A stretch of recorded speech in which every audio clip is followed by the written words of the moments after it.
Session बहुत भल कर जाऊँगी तो मो जानवर आपण मैंने जदि भी पिला कौन भी प्रोब्लेम लगुच ना मो पिलार ये सिम्पटम्स देखा जाऊँगी आप आसिक मैडम सहित कथा हूँ आड़ी केयर आसिक स्पीच ऑक्युपेशनल जेकोसी आपन पिला को जो थेरापी लगे आसिक मैडम आपन का नाम कौन?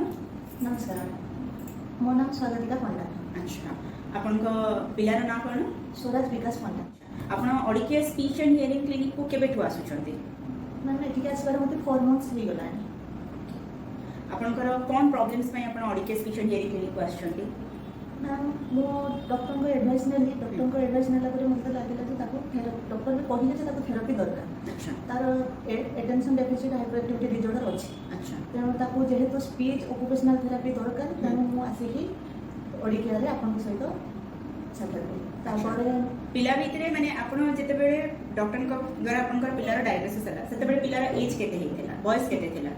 ताको मैम सेते बेले को 2 वर्ष पारिलानी। तो आपन को डॉक्टर कोन गाइड करथले आ सेते बेले आपन साधारणतः पिला भितरे कोन प्रॉब्लम्स देखिथिले? बेले को ताको 15 मास बाहरला सेते बेले को देखिली तार आई कांटेक्ट नाही। अच्छा। से मोर कथा को रेस्पॉन्स करू नाही 15 मास पूर्व करूथिला किंतु 15 मास जेमिति क्रॉस करिगला तापर तार आई कांटेक्ट धीरे धीरे पळेला।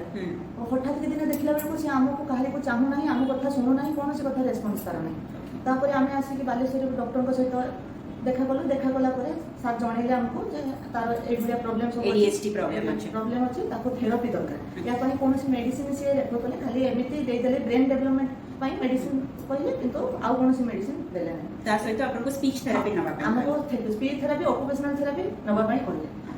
तो आपन स्पीच थेरापी ओडिकेयर केते मास लानी नउचंती? ओडिकेयर 4 मास हो गलानी नउछ। अच्छा ओडिकेयर आसिला परे धीरे धीरे 4 मास बितला परे मते एबे लागुची से मोर देन 15% 20% तार बहुत फास्ट हो नाही किंतु किछि मात्रा रे तार बड़ी चली इम्प्रूवमेंट होछि। आपन को जिंस रे इम्प्रूवमेंट देखि छंदी आपन? आज्ञा मु जेमति ताको कोनोसी जिनिस आनिबा पई कहली से मो कथा को सुनी कि नै आसिला सेते बेले भाबिली जे ना ताले किछि से सुनुछि। आपन का नाम धरि कि डाकिले से सुनुछि? एबे सुनुछि आगर से जिनिस नथिला जे डाकी देले आयुष कहिले भी से पड़ी जाउथिला किछि बाटो। अच्छा तो एबे कहिला परे हुए तो केतबे न सुनि पारे किंतु मैक्सिमम टाइम सुनुछि। आई कांटेक्ट आसीबा आ पिला होछि कि कथा हला बेले लोगन को मुंह को अनेबा कि आपन किछि कहले आपन को रेस्पोंड करबा से जिंस करूछि से जिनिस डेवलपमेंट आछि आज्ञा आछि। तो आपन को 4 मास थेरापी नेला भितर आपन को लागुछि कि स्पीच थेरापी काम करूछि और स्पीच थेरापी रे आपन को पिलार इम्प्रूवमेंट होछि निश्चित। तो आपन ऑडिकेयर विषय रे कोन कहबे? बाकी पेरेंट्स को जदी मु आपन को गोटे मेसेज दवा पई चाहिबी ताले आपन कोन कहबे? से माने कॉन्शियस नथि जे एडीएचडी कि ऑटिज्म बोली कोनोसी जिनिस अछि जदि एमति का कोनोसी पिलार प्रॉब्लम अछि बोली जानथि तबे मो जानबे से माने स्पीच ऑक्युपेशनल निहाती अछि कि विजिट करो तो दियंतु विषय थेरापी निहाती पिला मन को थेरापी दरकार। आ मो जानबे ओडिकेयर रे बहुत भलो फैसिलिटी रे रखि छथि बहुत भलो स्टाफ रखि छथि मैनेजमेंट बहुत भलो अछि ग्रुप सेशन बहुत भलो कर जाउछि।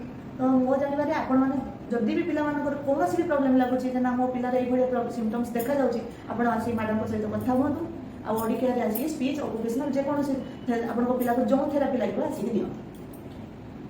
थैंक यू मैडम ओडिकेयर विषय रे किछ पॉजिटिव व्यू दवा पई। Thank you.